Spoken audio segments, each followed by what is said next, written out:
We're streaming. Let's go. Let's go. So, Moni, let's start it off. All right. Welcome, everyone, to the Marketing Roll Call. Yes, Roll happy to call. have you here. We are a group of marketing professionals, marketing lovers who want to right set marketing and want to empower you, and help you become the best marketer you can be, and holding marketing accountable for doing good marketing. Dang it. So we have our team people here. We have Jay, wave Jay. We have Jessica. We have Jacob, Naaman, and Colt. And if you want to join the MAC, the Marketing Accountability Council, please subscribe to our Substack and follow us on LinkedIn. With that, Jake, take it away. Yay! Welcome, everybody. Happy November 1st. For those of you who are observing the Greco-Roman calendar, today's November 1st. For those of you Wiccans out there, I don't know what to tell you. I don't know what day it is. But crack open that Yule log. We put a link to join the MAC. Come join us. We're just here. We're all in the same background. Not like it's a cult. All right. So you want to share the screen or the presentation, Jay? Oh, you want me to do that? Okay. I mean, because it's better that way. Because it's better that way. So I will go to Google Slides, add Google Slides. And we're going to be talking about some news. Then we're going to go through some of the meaty moments of marketing, and then we're going to have a prompt and ask you to participate in a useful way. Meanwhile, you could just check out my Pottery Barn house. Everybody's living inside of it. Pretty nice. The Pottery Barn house. So we're not in the same house, but we're all over the country, aren't we? Way to spoil it, Jay. I honestly think Pottery Barn would be so offended that you said that. Well, they are in a barn full of pottery. Somebody was like, wait, I have an idea for a name. They were like, no, that's your hoarding. You have a barn full of pottery. Like, stop. Anyway. The power of a brand name, like to dissociate the words from what it means, is strong with Pottery Barn. I agree. Try and go there for some barn stuff. You ain't gonna find it. Here's your reminder: in space, no one can hear your meme. So let's go through. We're going to be telling you. We introduced ourselves. I'm going to go through some news. We're going to give the updates, and we're going to give a prompt.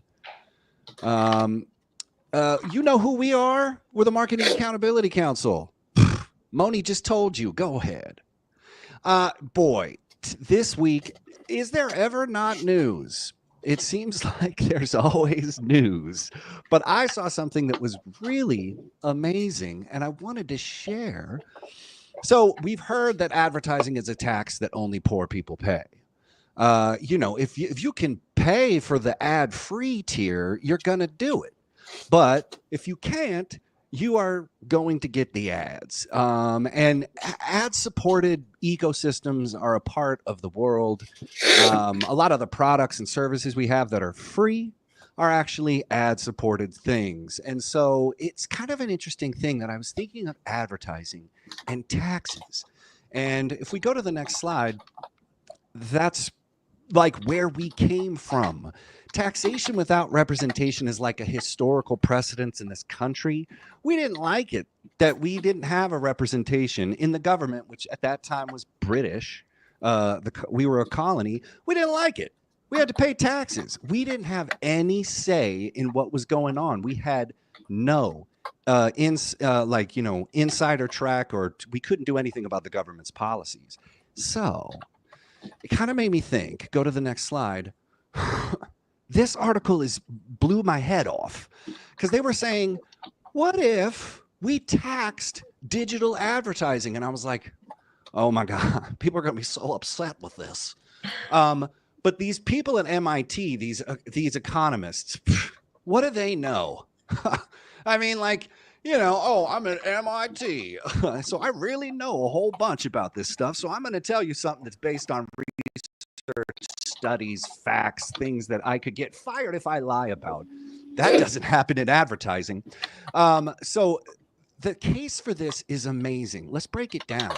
And the two economists, I listened to a podcast the other day about it, and it's really smart because digital advertising is great for small, medium-sized businesses. You can get in, you can advertise. You don't have to like buy a huge billboard or a TV. So it's okay. It was a good thing, kind of. But this thing is saying it's like if you hit over 500 million, you got to start paying some taxes. And I thought it was interesting. Go to the next slide, Jay. Like you can't put social media back in the tube. So they were thinking like if there was a tax on digital advertising, it could encourage alternative business models like subscription stuff instead of the prevailing ad-supported model. Like everybody launches something. It's a fun place to hang out. You're about to get some ads. Search GPT's coming out. There's no ads. They're coming. Let's go to the next slide. I mean, and what's happening here on social media or Google? If you follow the news again, Facebook took a whole bunch of money for sowing election lies, misinformation. If you remember the 2016 election, you remember that after this, a whole bunch of brands pulled their spend off of Facebook. They were like, "That's wrong. You can't do that." And Sheryl Sandberg was like, "I'm sorry. I didn't mean it." So then, 7 years later, it's the same damn thing. And then if you're looking at Google Creator Summit that happened recently, oh my God, they said the helpful content update, you know what? Y'all should just move on. You're not going to fix it. I'm sorry. They were actually invited people to the Google campus to ask them how to fix their runaway algorithm. So is it going good? I don't think so. But, I can't do anything about this. I just have to participate in Facebook. My client wants to buy Facebook ads. I got to do it. My client wants to do search ads. I got to do it on Google. Go to the next slide. Despite those concerns that we just mentioned, there's no policy response on the horizon. Hoping that Meta and other platforms will become more responsible in the future is nothing more than wishful thinking. He's saying, let's do this. Taxation with representation. It's going to happen. You don't get to tell us what's going on. We're going to tell you what's going on. And if you make more than $500 million, you got to kick it back to the people. Go to the next one. And this is important to understand what they're talking about. They're like, digital advertising is good for everybody. Look at this. 42% of $600 billion in revenue is going to Alphabet, 23% to Meta, 9% to Amazon. For Meta, digital ads account for over 95% of worldwide revenue. For Alphabet, the share's around 77%. These folks are making hand over fist money, and we're doing it. We're on their ad platforms. We're frustrated. It's the wrong creative. It's 300 by 250. It's not that size. It's this side. It doesn't matter. They're just going to be like, yeah, we sent it. Go to the next slide. I just wanted to ask, what do you think of this concept, taxing digital advertising revenue over 500 million? What are the arguments for it? What's against it? And what are we going to do with this information? I'll open the floor.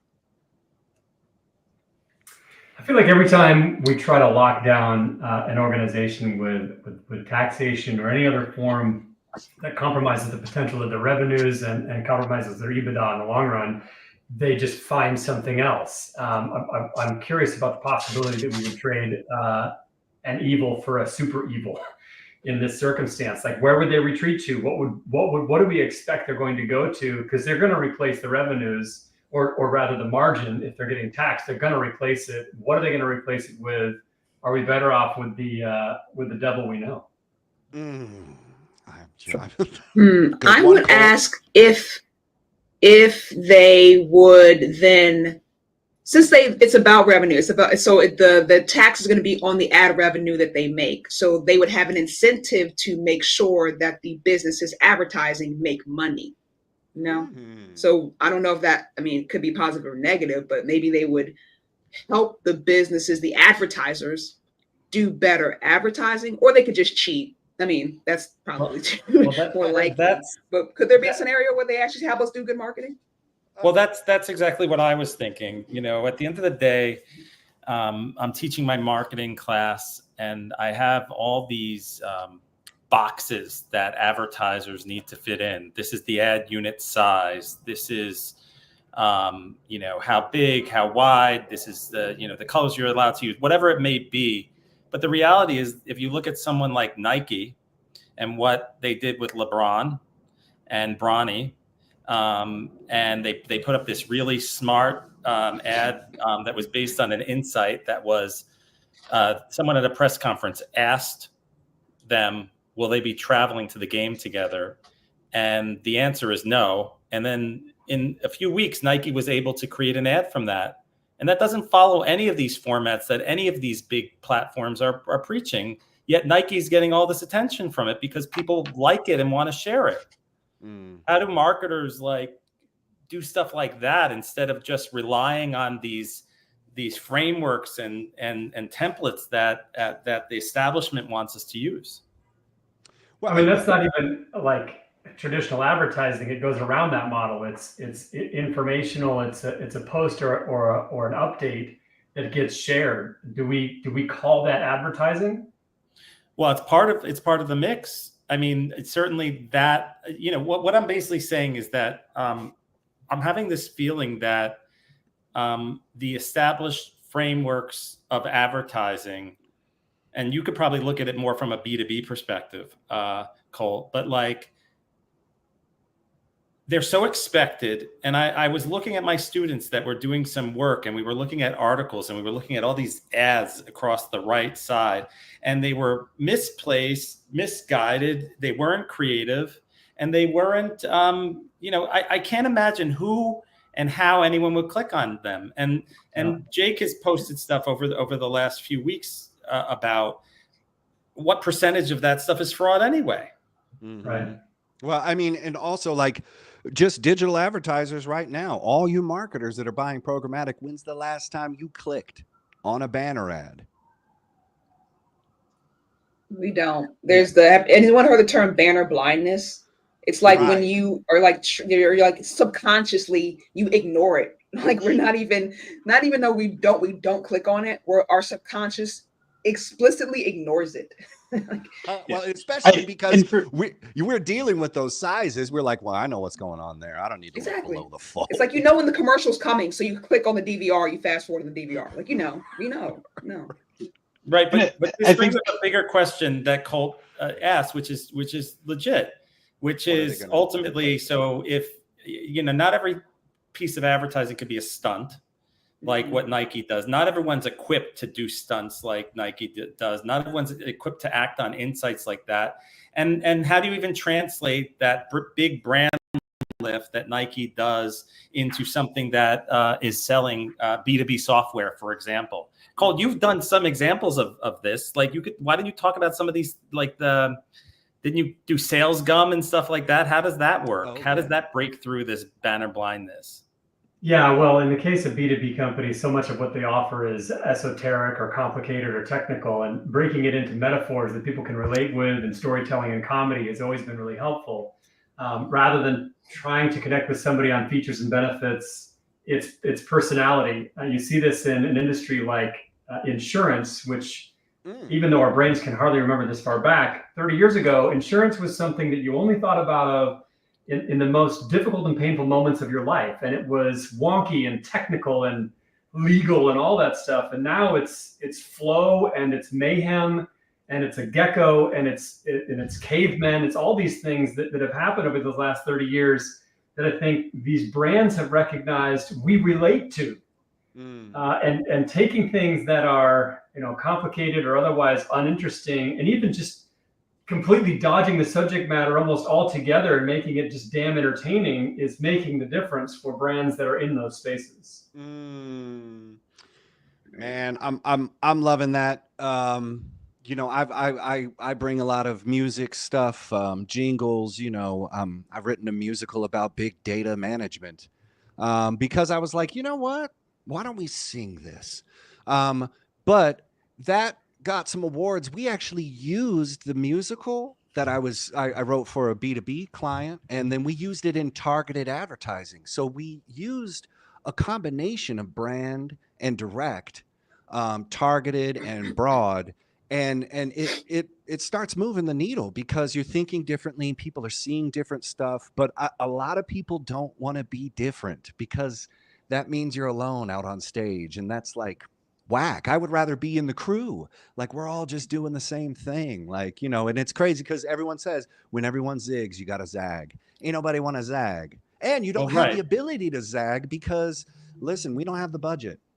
Because real Right. creativity means we don't have money. I'll just let everybody know. If they're telling you, let's get creative, that means you're not going to get paid. Just so you know.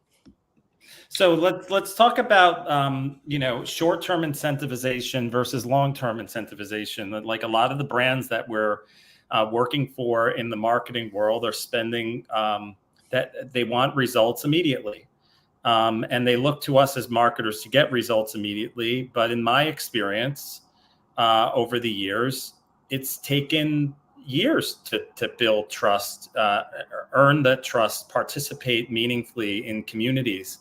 How do we as a marketing industry help? Understanding the code. You said flow. Flow didn't just come immediately. That took years.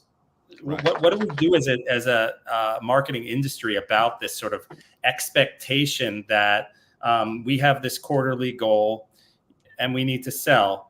And, that the typical thing that we'll do is we'll put up discounts or we'll use fear of missing out techniques or whatever it may be. But ultimately, those things may spike for a little bit, but they ultimately hurt our brands. I think what hurts a lot of marketers and modern marketers is we don't start with the right question, right? The executive question is, how do I get more leads, right? And then we do dumb stuff, right? Oh, I'll just put up a random ad, or I'll make some content, or just put it out, right? You start with getting leads, assuming that that's the way to get to revenue, of which we know that that's been proven for the last 20 years that that's not how that works, right? The question is, how do I engage my audience? How do I, how do I provide value that they need? Provide value, exactly. How do I give people what they want, right? Those aren't the questions being asked. The question is always about how do I get more leads, how do I get more money? And then we end up chasing our tails. So I feel like first step one is asking the right daggone question first. And then I think it comes down to this efficiency and effectiveness. I interviewed this dude, Dale Harrison, and I don't know if y'all are on LinkedIn, but he shows up. How does Dale do it? He just implodes on people. I'm like, are you getting alerts? Are you getting notifications? How do you find these people to blow them up in the comments? He sure does. He's around the corner, like marketing Michael Myers, He's just like third away from the person. I'm like, how did you even find this post? Right. But anyway, I interviewed him because I was seeing him drop these bombs, and I was like, this is amazing. And he was like, we really have to have a fundamental shift in KPIs. Because all you KPIs that you're tracking, if it starts with a C or if it starts with an R, it's an efficiency metric. That's it. If you want effectiveness, you have to think differently. And I was like, oh my God, we are going so hard on AI, going to automate all these things, but it's automating the efficiency metrics. It's not automating the effectiveness metrics because the unstructured data and the structured data that you need to marry and integrate into that database is intense. And then you need to understand what incremental looks like. You need to understand what sales value actually looks like because you have to ask those right questions. But I think that we need to look at ROI and be like, not today. Because I can get you 100% ROI and we will lose money in the long run. Right. I can. Yeah, but what about this? What about if your owner of your company has the goal to sell your company in a year? This is the thing, Jay. You can make money. We're not saying you can't make money. It's not like that's not what we're saying. We're saying the way that you're going about it currently is not going to get you money. That's what we're saying. Well, I get it, but what I'm saying is that there are quote unquote bad actors. I've had some conversations with people, and maybe I'm naive in this world, but not everyone is starting a business. Like the person that's going to argue with the marketer that says, "Hey, I don't buy into what you're saying, Jake. I'm not about building these relationships. I need money. I need it now. And why do I need that money now? Because I don't have time for marketing and marketers and ideas. Just do something cheap. I don't care if it even hurts our brand because guess what? I'm selling this company." What do we say to them? So my reaction on this, and I do run into this, right? You have people who are driving for EBITDA performance because they are aiming for an acquisition in 12 months, 18 months, 24. And I always think about it in two pillars, right? Are you looking to get into the conversations that will lead to revenue, and to what degree are you looking for that, versus the long-term visibility of your brand as a value bringer to your industry or to your audience? And guys who are trying to exit in 12 months, 18, 24, EBITDA performance is where they're at, and marketers can support that activity. And it doesn't mean we're doing a bad thing. It means that's how we were engaged. That's why we were engaged, and we can deliver in that regard. If you're with an organization that has, like a Simon Sinek infinite gain mindset, and they're in it for the long haul, then they have to balance this immediate revenue sort of frenetic energy with the long-term relationship building, trust building activities that real marketing can bring in that context. Yeah.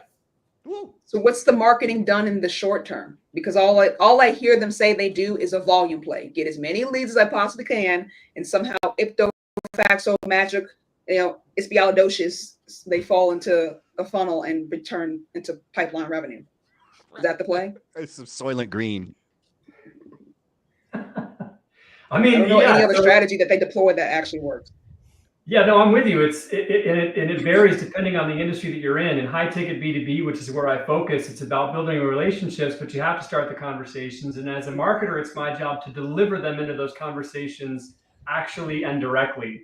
Literally skipping over the lead phase to the actual opportunity phase, and directly getting them into those conversations. Man. Well, and one of the things that Colt brought early on was this peak of intrigue. Like, are people even intrigued by you? Like, a lot of people are just like, I'm just doing my job. I'm just kind of here. You want to buy something, you don't. I'd be like, be interesting, be intriguing. Like, ask people to be like, what is that thing? Because Colt is very eloquently and diplomatically explaining, like, in that regard, we will serve you. You want direct response? Fine. You want long-term brand stuff, which no one ever asked for? Okay. But I think it comes down to maybe just, my thoughts is just be intriguing, get people to be intrigued, ask those questions, get them to say like, oh, this person kind of gets it, and then I don't know. It's just like, I don't think people are interested in being interesting, but if you are going to get merged and acquired and whatever, you don't care, but I ain't talking to you. Intrigue is a promise that you have to keep, and in certain circumstances, you don't have to be year over year, month over month consistent with the fruition aspect of intrigue. Don't be too intriguing, is what you're saying, Colt. Well, no, I think it can be massively intriguing. Like the 1999 campaign for the Matrix movie was 100% intrigue. It told you nothing and just made you go, "What the hell is the Matrix?"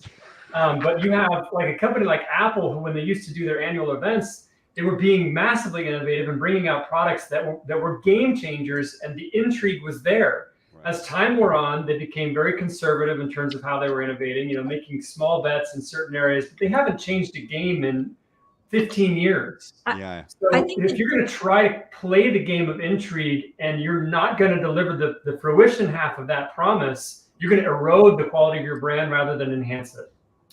I feel like if you have the Matrix, that's all you need to do is tease, right? But a lot of these products that people are trying to peddle aren't that intriguing generally. And so it's leveraging other things like that value, right? And if everything was the Matrix, we wouldn't even be the products aren't that good, right? Right. Which brings up another point, which is the marketing mix is made up of quote unquote product, price, place, promotion. And as a marketer, we're talking about promotion right now. That's it. That's all we talk about for the last 20 years. Well, I know, but like what if we had a voice in actually, I mean, I've been in corporations. I never had the chance to really, the roles that have been defined, that have been laid out, don't allow for us to be a part of the product development cycle. I mean, I agree with that, but if you think about like the Nike Dream Crazy with Kaepernick, or you think about the Dove Choose Beautiful or Always, the Like a Girl campaign, none of that stuff was about products. None of Exactly. it. Exactly. Right. Consumer understands, right? Retail understands that they get it because they have to appeal to people. Where I don't know where B2B gets this thing where it's like it's just the product. They feel like they don't have to appeal to people. And that's the disconnect. That's where they fall apart every time. It's like there has to be some conversation about right setting the mentality. The way that they view marketing feels like it's just a magic wand.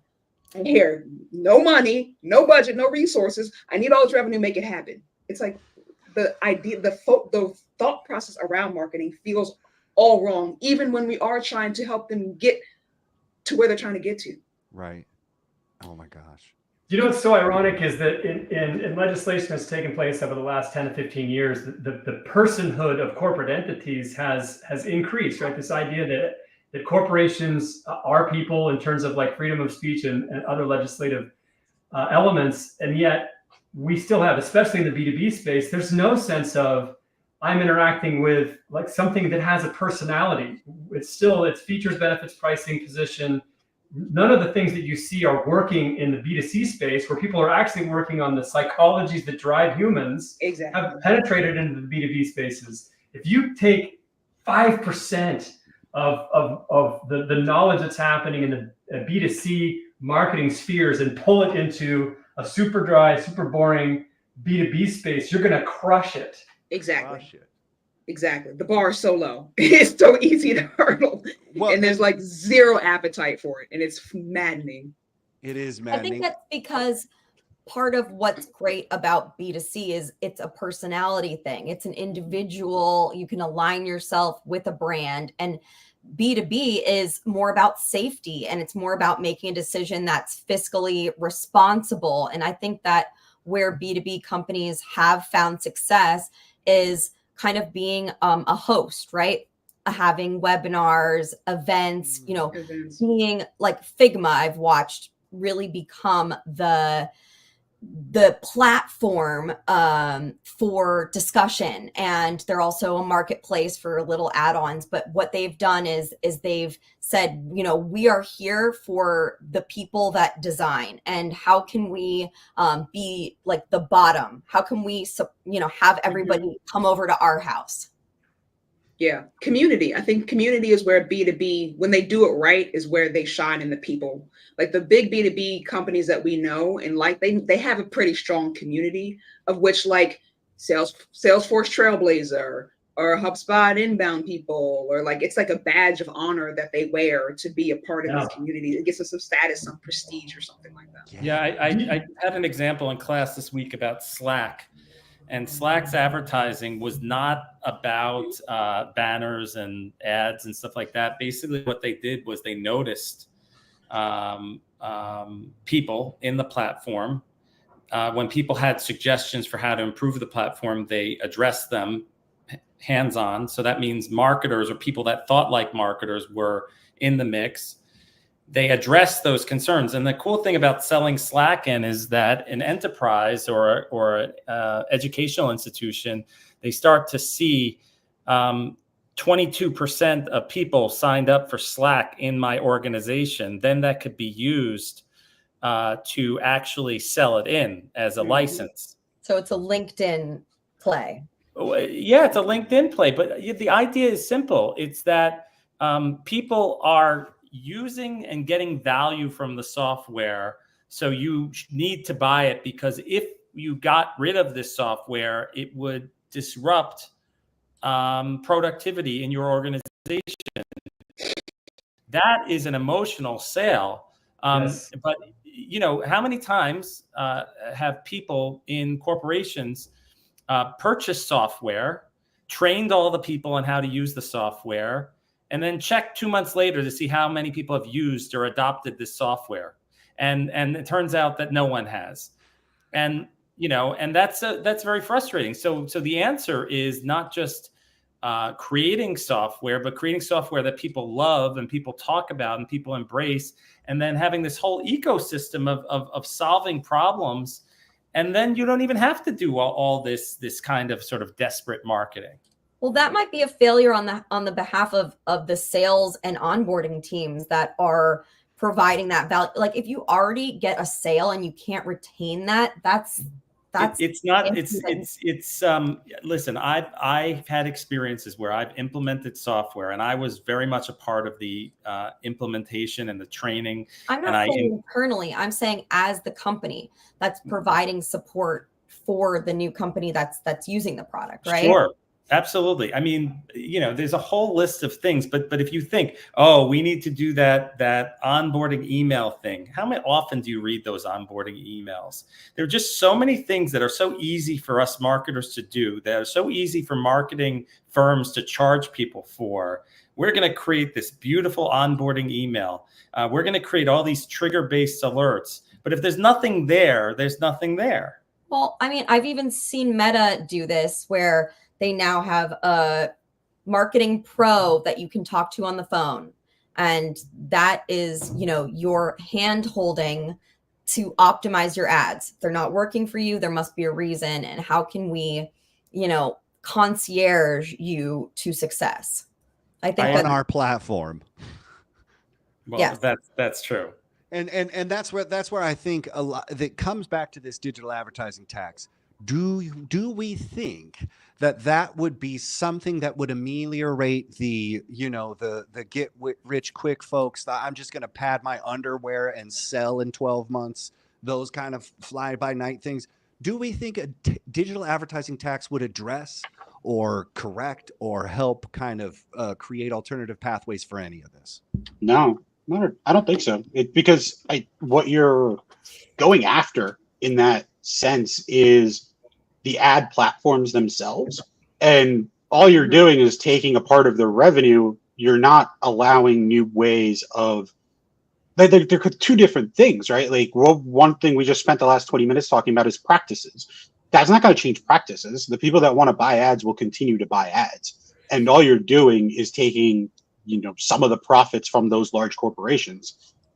If you want to introduce more ad networks that offer, it's honestly not the ad networks though, right? Like, advertising has been fundamental to US capitalism for God knows how long, right? It's newspaper, TV, right? It's it's ingrained in our culture.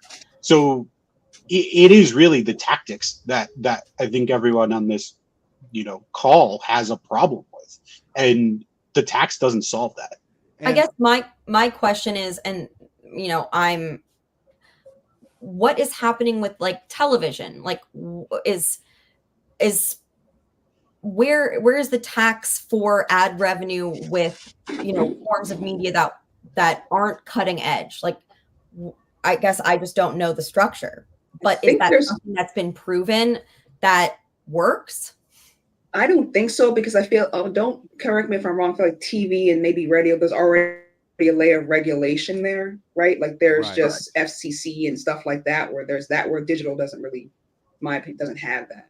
And it's more wild, wild west. And the barrier of entry for television and radio is a lot higher naturally, where digital is a freaking open marketplace. Anybody can do it.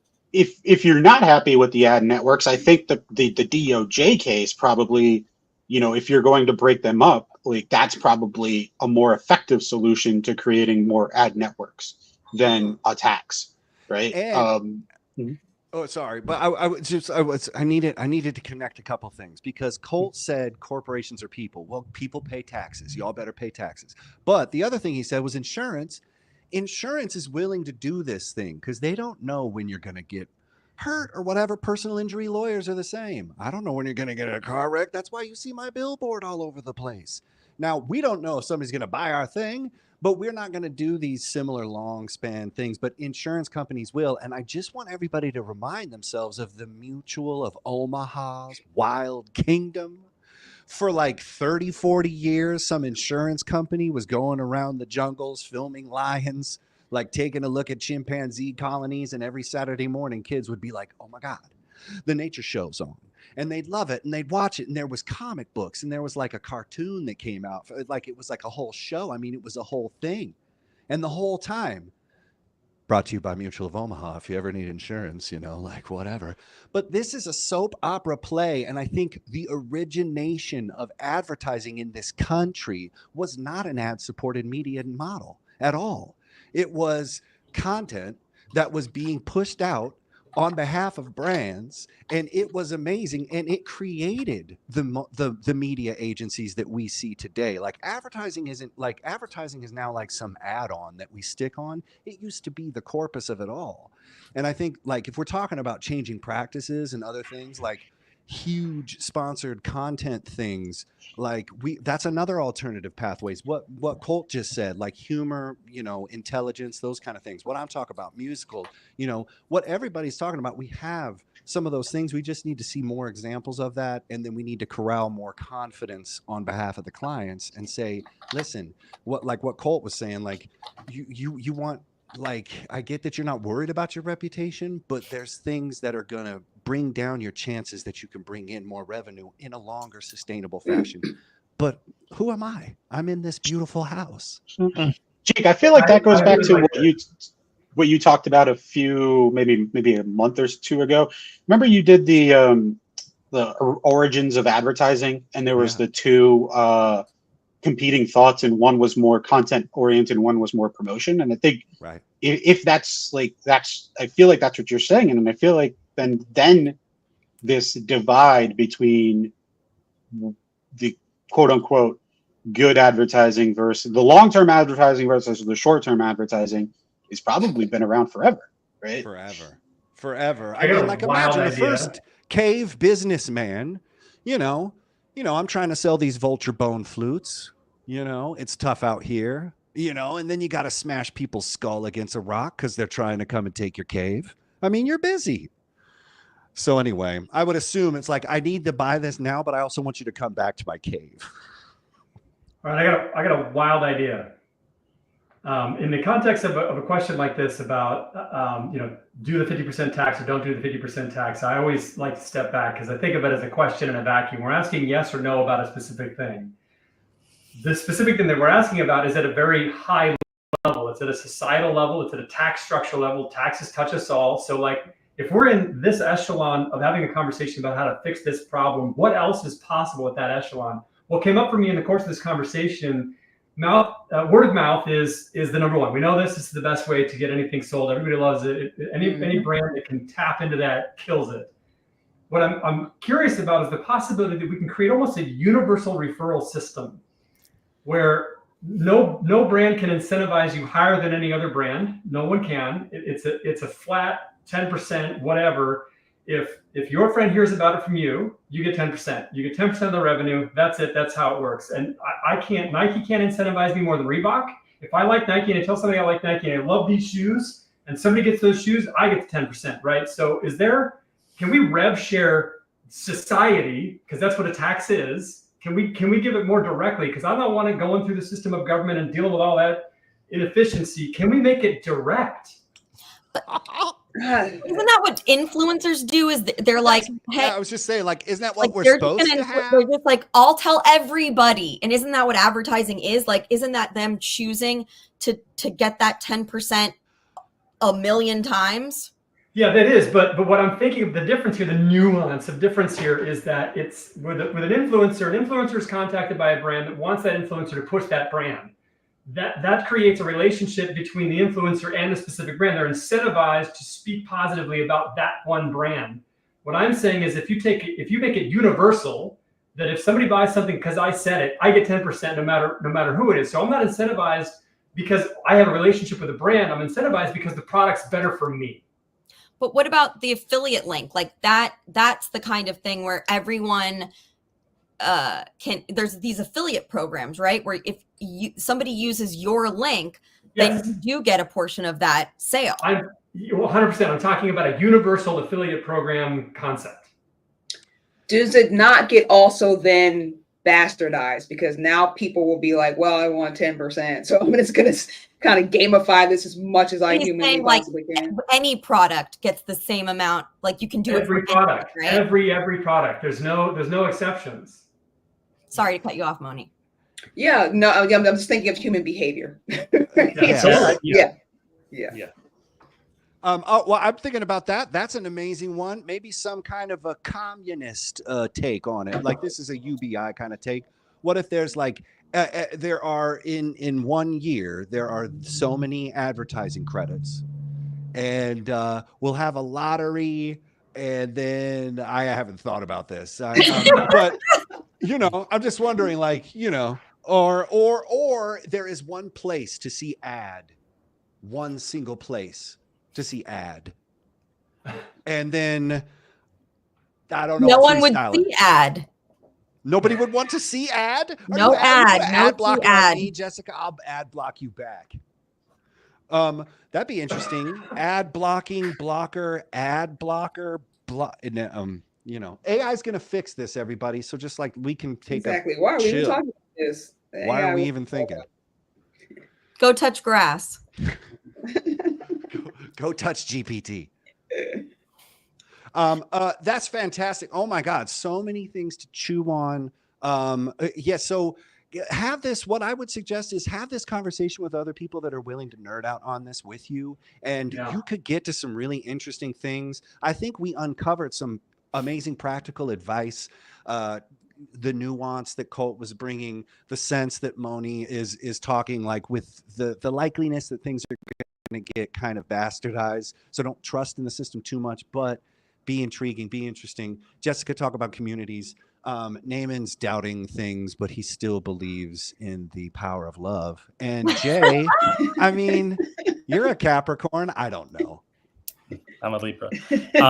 Yeah, and I don't have other slides for this show, so I think we should talk. I'd like Moni to sort of like help us close it out and talk about the MAC and what we are and what we're trying to do, and and what these meetings are like. This one was just one example. It's just a bunch of us getting together. Well, we always get together on a Friday afternoon at 3:00 Eastern time.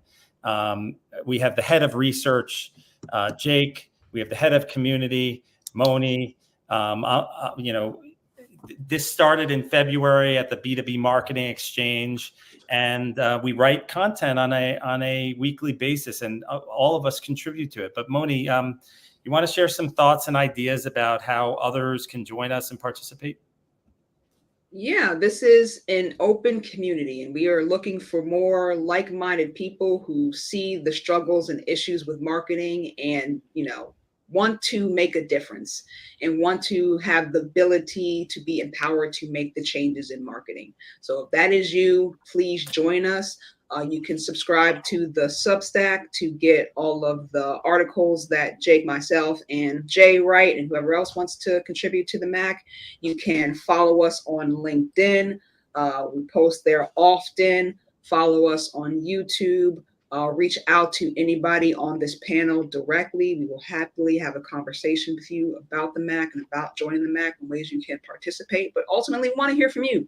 What did you guys think about today's conversation? Do you think a 50% tax on these big advertising platforms is going to be helpful? Do you think it's dumb? I would love to hear your thoughts about anything we talked about and love to hear from you. So please comment, shout us out. Let us know what you think.